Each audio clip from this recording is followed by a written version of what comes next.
Sumainyo ang Panginoon. At sumaiyo rin. Ang mabuting balita ng Panginoon ayon kay San Marcos. Papuri sa iyo, Panginoon.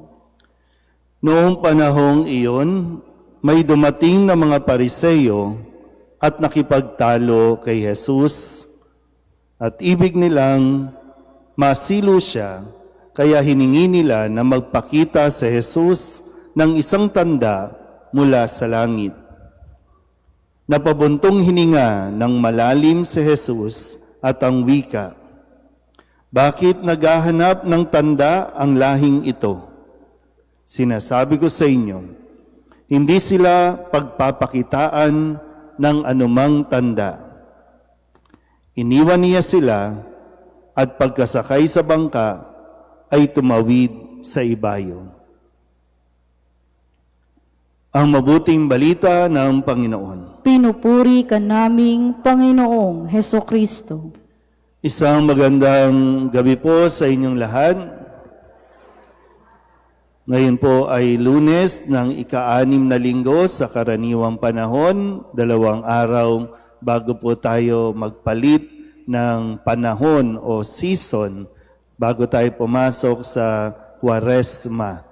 So ngayon, mapagnilayan nawa natin kung bakit nga ba tayo ay hindi nagkakaroon ng kapanatagan, lalo na para magandang hamon kasi ito na mapagnilayan, lalo na para sa mga taga-simbahan, palasimba, mga naglilingkod sa simbahan. Kaya nga, ngayon din ay sinisimulan natin na marinig at pakinggan ang sulat ni Apostol Santiago sa unang pagbasa. Sa mga susunod na araw, ito yung ating mapapakinggan. At pinapaalala niya na maging masaya pa rin tayo sa kabila ng mga dinadanas na iba't ibang pagsubok sapagkat alam ninyo na lalong magiging matatag ang inyong pananampalataya.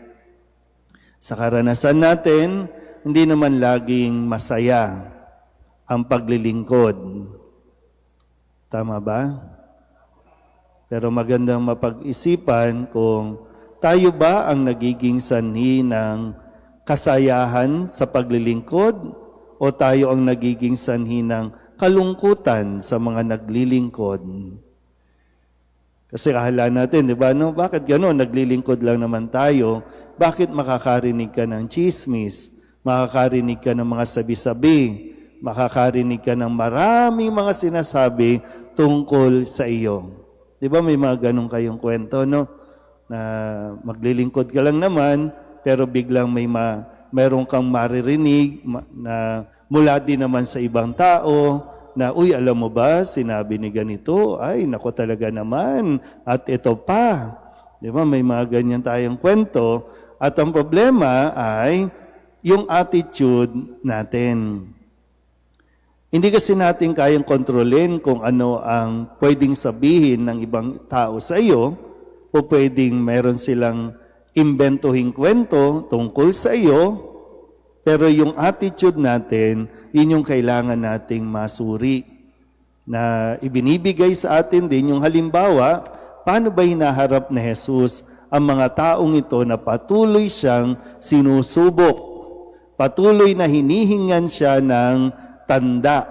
Mayroon ng mga naipakita sa Jesus, pero sadyang may mga taong hindi makontento sa kanyang kabutihan na mga ginagawa, sa kanyang pagtulong. Kasi nitong mga nakalipas na linggo, narinig nating may pinagaling siyang inaalihan ng demonyo dahil sa pakiusap nung ina. Meron siyang pinagaling na bingi at utal. Marami nang naipakita, pero may mga tao pa rin na sinusubok siya at hinahanapan siya ng kamalian, kaya't patuloy na sinasabing, magpakita ka sa amin ng tanda. Pero anong sagot ni Jesus? Nag-comment back ba siya sa mga post ng mga Pariseyong ito? Hindi. Anong ginawa ni Jesus? Buntong hininga. Di ba? Ang problema natin kasi, marami sa atin patola. Mabilis tayong matrigger at kapag na-trigger, ayan, sasagot agad. Papatunayan din talaga na, kala mo ikaw ang magaling, papatunayan ko sa iyo ako ang magaling. Kaya tuloy nagpapagalingan. Kaya ganyan din nangyayari sa Senado natin, di ba? Pagalingan ang pagalingan. Patunayan mo, papatunayan naman ito. Hahanap ulit, papatunayan ulit. Kaya wala. Lalo na sa atin. Kaya hindi nagiging, kaya sabi ko nga minsan, ikaw ba ang sinusubok o ikaw ang pagsubok sa buhay ng ibang tao? O hindi natin napapansin.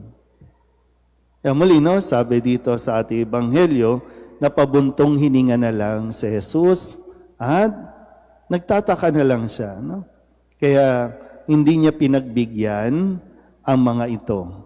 Wala nang tandang ipapakita sa inyo at iniwan niya ang mga ito. Di ba?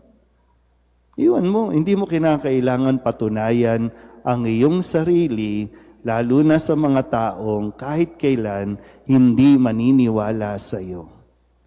Sa kung anumang dahilan, sa kung anumang trigger din sa kanila, huwag mong patulan. Palasagot ka din. Pala-comment ka rin. Kaya hindi nagiging mapayapa ang paglilingkod ng bawat isa. Ngayon, papasok na naman tayo sa Kwaresma. Marami na naman tayong gagawin. May mga istasyon ng krus tayo, may mga pagbibisita iglesia tayo. Baka mauwi yun sa, mas maganda ang istasyon ng krus namin. Mas maganda ang plano namin sa mahal. Ano to? Competition? Saan tayo pupulutin ito kung ganito ang magiging pag-uugali natin? Kung papatulan natin ito, mahuhulog lang tayo sa trap. Mahuhulog lang tayo sa demonyo na ayaw niya na tayo ay magpakumbaba. Hindi kabawasan sa atin kung hindi tayo kilalanin. Tandaan niyo yan. Hindi kabawasan dapat sa atin kung hindi man tayo tanggapin ng ibang tao.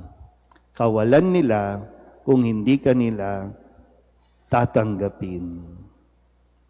Pero hindi natin kinakailangan patunayan sa kanila na magaling tayo.